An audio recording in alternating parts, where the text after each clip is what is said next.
Marc Marquez optimistis bisa pulih total dari cedera tulang humerus lengan kanan yang dideritanya. Juara dunia 8 kali itu kini tak lagi merasakan sakit seperti dulu. Hal itu ia ungkapkan dalam tulisan pribadi yang dirilis oleh Repsol Honda. Saat ini, ia tengah berlibur sambil menunggu waktu untuk menjalani pemeriksaan X-ray. Diketahui, Marquez baru saja menjalani operasi di Mayo Clinic, Rochester, Minnesota pada awal Juni. Itu adalah operasi keempat sejak dirinya terjatuh di sirkuit Jerez pada Juli tahun 2020. Sebelum operasi, saya merasa baik-baik saja, namun setelahnya menjadi lebih buruk karena anestesi dan rasa sakit yang muncul. Selama 2-3 hari rasanya buruk. Tapi karena itu bukan operasi pertama dan sakitnya sudah bisa diprediksi, jadi rasanya normal dan nanti akan reda, tulis Marquez. Sekarang saya merasa baik-baik saja, karena tak ada sakit lagi. Tangan saya masih dibebat dan kini hanya menjalani latihan ringan. Saya merasa baik dan menjadi termotivasi. Saya tak sabar menunggu dokter menyuruh saya memulai fase pemulihan, untuk melihat bagaimana gerak lengan saya. Saya merasakan harapan, karena cara saya membalap dan bersaing. Saya merasa karir saya tak akan lama, mungkin 1-2 tahun lagi. Setelah operasi di Rochester, ada harapan saya bisa terus membalap tanpa rasa sakit dan bersenang-senang di atas motor, jelas Marquez. Belum diketahui kapan Marquez akan kembali ke trek.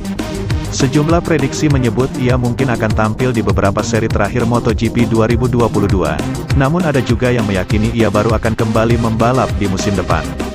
Penyembuhan pasca operasi yang dilakoni Marc Marquez menunjukkan kemajuan positif.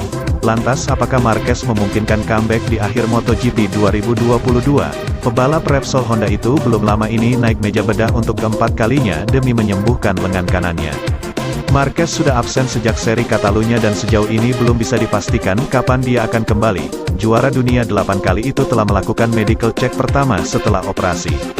Marquez gembira karena lengannya tidak terasa sakit lagi sehingga bisa menjalani fase penyembuhan selanjutnya. Bos Repsol Honda Alberto Puig mengungkapkan penyembuhan tulang Marc Marquez membutuhkan waktu 3-4 bulan.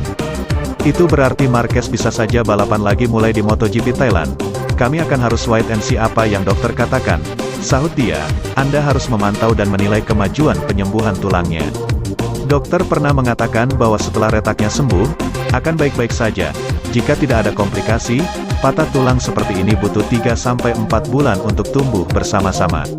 Akan bagus sih, jika Marquez bisa comeback lebih cepat Red, tapi kesehatan Marc adalah yang utama, itu prioritasnya. Kami harus menunggu. Kami tahu dia akan bugar untuk 2023, cetus Puig. Honda terbukti gagal kompetitif dalam 2 tahun terakhir, atau setelah Marc Marquez mengalami cedera sehingga harus absen panjang. Pabrikan Jepang itu hanya memetik 3 kemenangan, 2021, yang seluruhnya dipersembahkan Marquez setelah comeback. Sementara itu Alex Rins selangkah lagi akan bergabung dengan LCR Honda, efektif mulai MotoGP 2023. Hanya satu detail yang belum diselesaikan, yakni tanda tangan kontrak. Rins harus pindah karena Suzuki akan mundur dari MotoGP mulai musim depan. Saat tengah mencari opsi, muncul sejumlah tawaran, mulai dari Honda hingga Gresini Racing yang menggunakan motor Ducati. Belakangan, Gresini memutuskan untuk mengambil Alex Marquez. Itu artinya, ada satu kursi kosong di LCR yang bisa diisi Rins. Negosiasi dengan tim milik Lucio Cecchinello itu pun berjalan lancar. Kami sudah hampir sepakat, semua orang bisa memperkirakan kemana saya akan berlabuh tahun depan setelah Alex Marquez pergi ke Gresini, jar Rins seperti dikutip Crash. Tapi kesepakatannya belum resmi karena saya belum teken kontrak, tapi sedikit lagi selesai, mungkin dalam beberapa hari ke depan sudah bisa diumumkan, ujar pebalap yang sudah 6 tahun membela Suzuki itu. Keputusan Rins memilih LCR Honda disebabkan ia akan diberi motor yang setara dengan tim pabrikan, yakni Repsol Honda, sementara Gresini tak bisa memberinya Ducati Desmosedici seri terbaru.